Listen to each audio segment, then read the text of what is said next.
അപ്പോൾ നമ്മളിവിടെ ഉണ്ടാക്കാൻ പോകുന്നത് ചീസ് കേക്കാണ്. ചീസ് കേക്കിന് ആദ്യം നമ്മൾ എന്ത് ചെയ്യണമെന്നാൽ ലോട്ടസ് ബിസ്ക്കറ്റ് അതേപോലെ ഒന്ന് പൊടിച്ചെടുക്കണം. എന്നിട്ട് നമ്മൾ ലോട്ടസ് ബിസ്ക്കറ്റ് ഇതേപോലെ കുറച്ച് ബട്ടർ ചേർത്തിട്ട് നല്ല മിക്സ് ആക്കുക.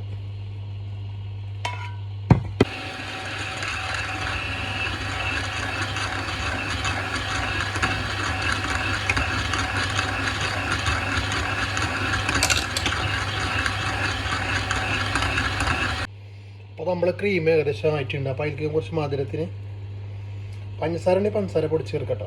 പൊടിച്ച് ചേർക്കണം, അല്ലെങ്കിൽ ചിലപ്പോൾ ഇത് മിക്സ് ആവാൻ ടൈം എടുക്കും. അല്ലെങ്കിൽ ഇതേപോലെ വല്ല മിൽക്ക് മെയ്ഡ് കണ്ടൻസ്ഡ് മിൽക്ക് കുറച്ച് മധുരത്തിന് ആഡ് ചെയ്യാം.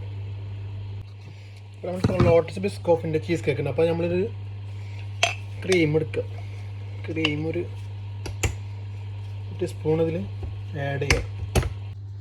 അപ്പോൾ നമ്മുടെ ബിസ്ക്കറ്റിൻ്റെ ബാറ്റർ ക്രീം അത്യാവശ്യം നല്ല തിക്കായിട്ട് വന്നിട്ടുണ്ട്.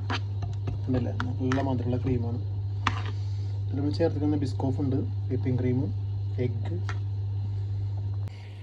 ഇനി നമ്മുടെ ക്രീം ഇതിൽ ഫില്ല് ചെയ്ത് കൊടുക്കുക.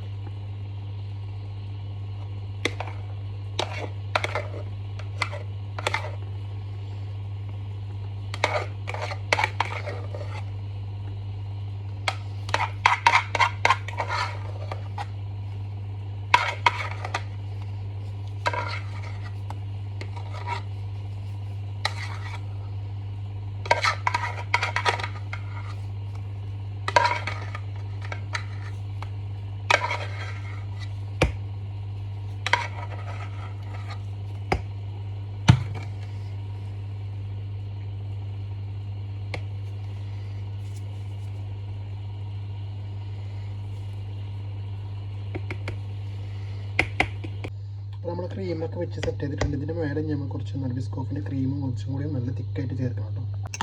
അപ്പോൾ ഇതിൻ്റെ മുകളിൽ നമുക്ക് ഗാർണിഷ് ചെയ്യാൻ കുറച്ച് ഭംഗിക്ക് വേണ്ടിയിട്ട് ഉണ്ടല്ലേ, ഈ ക്രീം കുറച്ചൊന്ന് മിൽക്ക് മേഡ് ചേർത്ത് പാൽ വെച്ചിട്ടൊന്ന് മെൽറ്റാക്കി എടുത്തിട്ട് ഇതിന് മുകളിൽ ഒഴിക്കുക.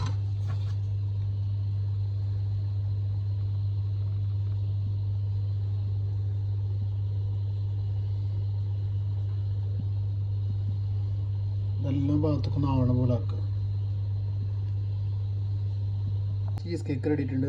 ലോട്ടസ് ചീസ് കേക്ക് റെഡി ആയിട്ടുണ്ട്. ഇത് നമ്മൾ ഏകദേശം ഒരു 5 മണിക്കൂർ ഫ്രീസറിൽ വെക്കണം. അപ്പോൾ അതിന് മുകളിലൊരു ഫോയിൽ വെച്ചിട്ട് അടച്ചിട്ട് നമുക്ക് ഫ്രീസറിൽ വെക്കാം. ഓക്കെ, അപ്പോൾ നമ്മുടെ ചീസ് കേക്കിൻ്റെ ഓപ്പണിംഗ് ആണത്.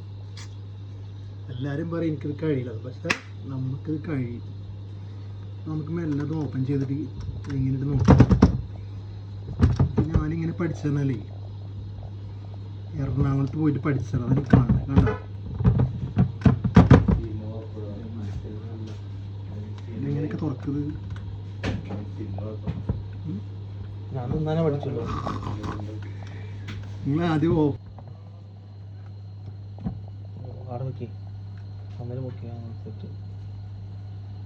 അവിടെ ലോട്ടസ് ബിസ്ക്കറ്റ് കുത്തിച്ചൂടേനോ? ബിസ്ക്കറ്റ് റെഡി ആയിട്ടുണ്ട്. ഇനി നമ്മളിത് കട്ട് ചെയ്യും. വലിയ കത്തിയെടുത്തോളൂ.